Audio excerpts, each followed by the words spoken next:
29 नवंबर 2022 India के सबसे बड़े स्लम एरिया धारावी को रीडेवलप करने की बोली को अडानी ग्रुप जीतती है 5,069 करोड़ रुपए में। Maharashtra has approved the Adani Group's bid for the redevelopment of Dharavi redevelopment project की बोली को अदानी ग्रुप ने जीत लिया है। लेकिन इसके एक साल बाद मुंबई के सड़कों पर अडानी हटाओ धारावी बचाओ के नारे लगाए जाते हैं। क्या धारावी के लोग नहीं चाहते हैं कि अडानी ग्रुप धारावी को रीडेवलप करे? आखिर इस प्रोटेस्ट के पीछे वजह क्या है और क्या है धारावी रीडेवलपमेंट प्रोजेक्ट? आइए समझते हैं आज के इस वीडियो में। धारावी इंडिया का सबसे बड़ा और दुनिया का तीसरा सबसे बड़ा झुग्गी बस्ती है। वर्ल्ड का सबसे बड़ा स्लम एरिया है पाकिस्तान का ओरांगी, जहां 24 लाख लोग रहते हैं। दूसरे नंबर पर मेक्सिको का नेजा है 12 लाख लोगों के साथ, और तीसरे नंबर पर धारावी, यहाँ लगभग 10 लाख लोग रहते हैं। ये 10 लाख लोग मात्र 590 एकड़ के एक छोटे से एरिया में रहते हैं। यही कारण है कि धारावी वर्ल्ड की one of the most densely populated area है। यहाँ की पॉपुलेशन डेंसिटी 2,77,000 पर स्क्वायर किलोमीटर है। ये बहुत ज़्यादा होता है।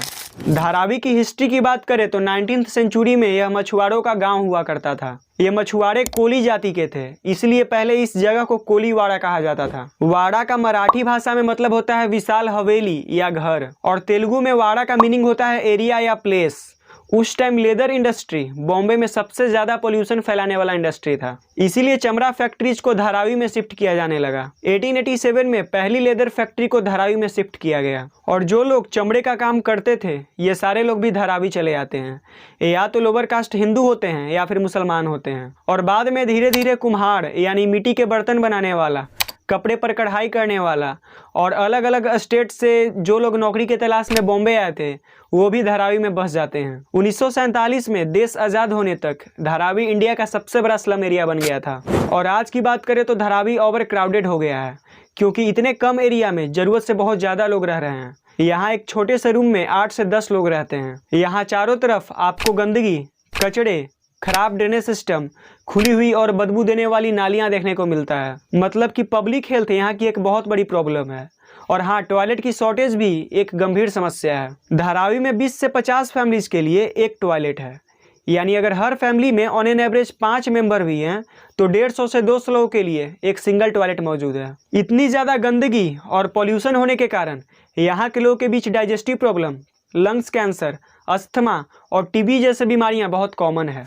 वैसे तो 1990s से ही धारावी के रीडेवलपमेंट के प्रपोजल्स आते रहे हैं, लेकिन फाइनेंशियल या पॉलिटिकल सपोर्ट नहीं मिलने के कारण फेल होती रही है। साल 2004 महाराष्ट्र गवर्नमेंट डिसाइड करती है कि धारावी को रीडेवलप किया जाए अर्बन इंफ्रास्ट्रक्चर के साथ, और एक सही बोली लगाने वाले को खोजने के लिए स्ट्रगल कर रही होती है, जो रीडेवलपमेंट कंप्लीट होने तक झुग्गी झोपड़ी में रहने वाले लोगों और उनके बिजनेस को रीलोकेट करके शहर के अंदर एक शहर को बनाने के इस चैलेंज को ले सके। दुनिया भर के कंपनीज धारावी के इस रीडेवलपमेंट प्रोजेक्ट के लिए बोली लगाती रही है। इन सारे कंपनीज का इस प्रोजेक्ट में इतना इंटरेस्ट लेने के पीछे रीजन है कि धारावी मुंबई के बीच में बसा एक प्राइम लैंड है। इसके पास में ही मुंबई बिजनेस डिस्ट्रिक्ट BKC यानी बांद्रा कुर्ला कॉम्प्लेक्स है। इसीलिए डेवलपर्स के लिए यह जमीन रियल एस्टेट का गोल्ड माइंस है।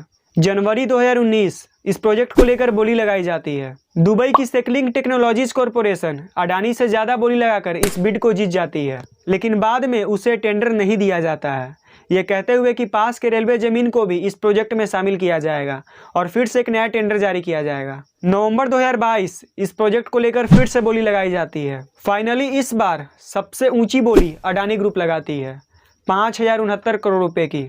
इस प्रोजेक्ट के अनुसार धारावी के लोगों के लिए पक्के घर, स्कूल, पार्क और रोड्स जैसे इंफ्रास्ट्रक्चर शामिल है। गवर्नमेंट का प्लान है कि इस रीजन को कॉमर्शियल और बिजनेस एक्टिविटीज के हब के रूप में डेवलप किया जाएगा। अब सवाल उठता है कि क्या धारावी के सभी लोगों को नए घर मिलेंगे? वैसे फैमिलीज जो सबूत दिखा सके कि वो सन 2000 से पहले से यहाँ रह रहे हैं, उनको फ्री में घर मिलेगा 350 स्क्वायर फीट एरिया का। जबकि वैसे फैमिलीज जो साल 2000 से 2011 के बीच धारावी में आई है, उनको घर के लिए पैसे देने पड़ेंगे।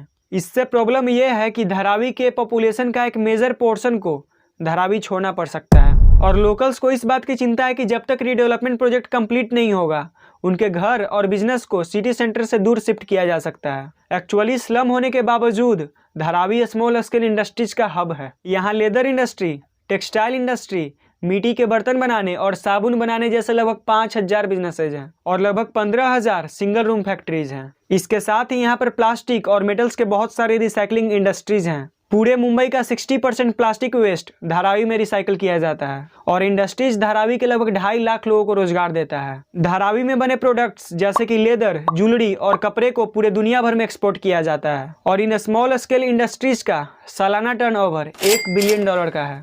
ज़्यादातर लोकल्स को डर है कि रीडेवलपमेंट धारावी के स्मॉल बिजनेसेस को खत्म कर देगा, क्योंकि इस प्रोजेक्ट को कंप्लीट होने में 7 से 10 साल का समय लगेगा और इतने लंबे टाइम पीरियड के लिए धारावी के लोगों को कहीं दूसरे जगह शिफ्ट किया जाएगा।